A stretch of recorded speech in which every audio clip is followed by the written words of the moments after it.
Hey guys, here are some stories of the haunted house that I grew up in. I did a past video where I showed you the voice recording that I captured in my own home. This is what I think he's saying. This voice recorder is still on. Okay? You can talk into it, and I'm gonna head back upstairs.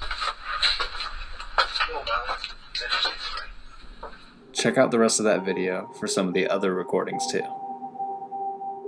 Now, some of these stories are what I've heard from family members, so I can't prove what they saw, but I don't believe that they would make anything up. Other stories for me were when I was a kid, so I guess I could have easily seen or heard something because of my imagination. But these are just creepy things that happened in my family home. Some quick history on the house. It was built in 1910. The guy that built it lived there for a while until he died.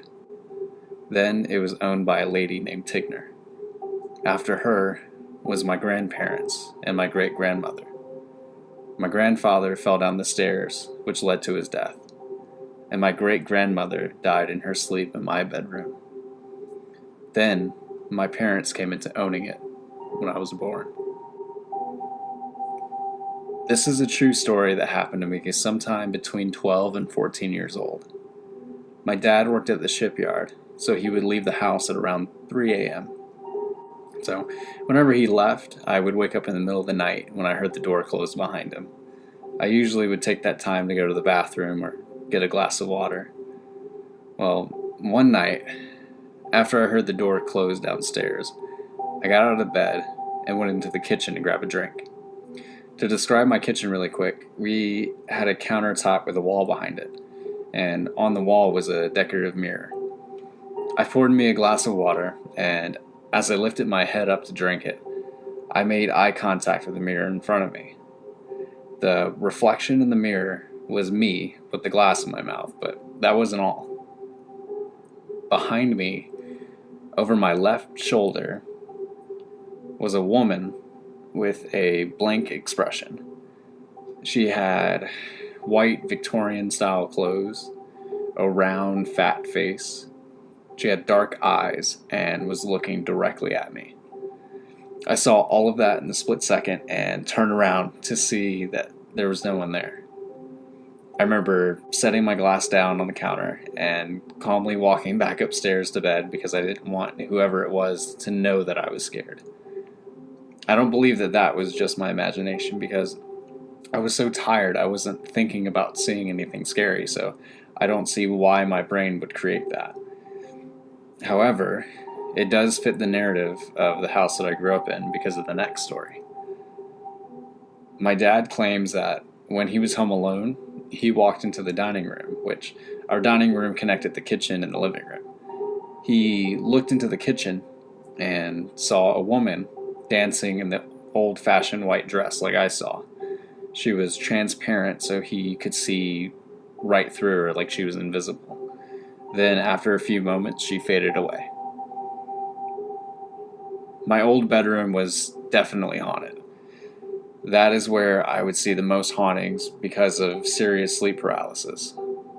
That room caused me to have terrible nightmares, and when I would wake up in the middle of the night, I would see shadowy figures and a woman.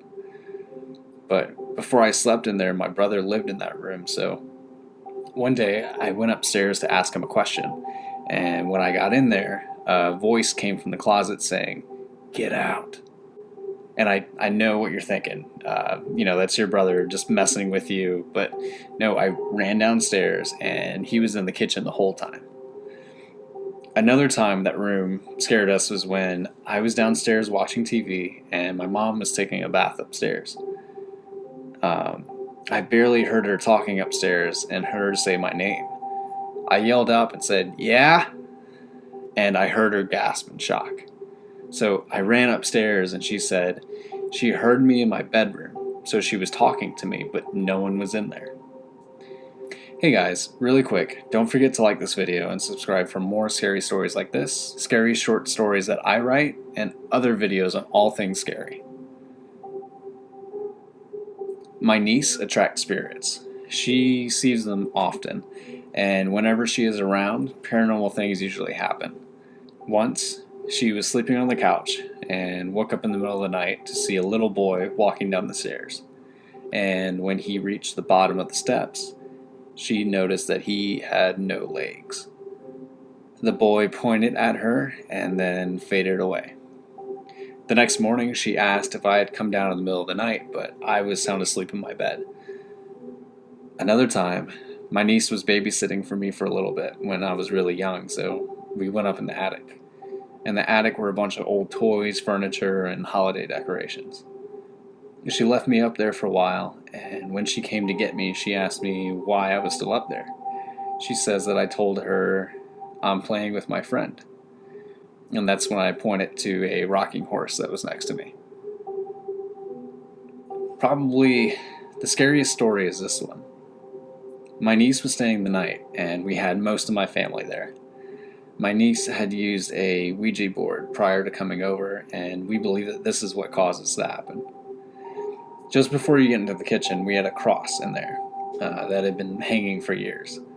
Well, that night, my mom walked past it and noticed it was upside down. So she was like, that's creepy, and told us about it.